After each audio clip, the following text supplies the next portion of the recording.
নমস্কাৰ, আজি উপস্থিত আছোঁ বাগানত আৰু চাৰিওফালে সেউজীয়া সেউজীয়া আমাৰ অসমৰ বাগানবিলাকে আমাৰ চিনাকি যিহেতু, আৰু ইয়াত থাকিলে মনটো একদম সেউজীয়া সেউজীয়া হৈ থাকে আৰু মনটো সদায় সুন্দৰ হৈ থাকে।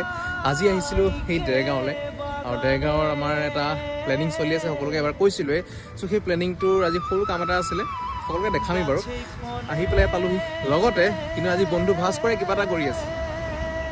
এয়া দেখিছে ভাস্কৰ বন্ধুৱে কি এইটো কি হ'ল?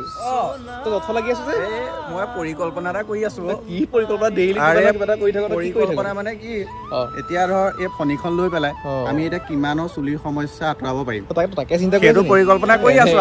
মূল্যৱান বস্তু হয় নাই এই বস্তুটো, অতি সোনকালে টপা হ'ল লৈছে, টপা হয়, চুলি পকে। গতিকে আমি সেইটোতো সমস্যা হয় নাই, সেইটো সমস্যাটো দূৰ কৰিব লাগিব। গতিকে সেইকাৰণে গোটেই খেলটো এইখনে খেলি দিলে এবাৰ।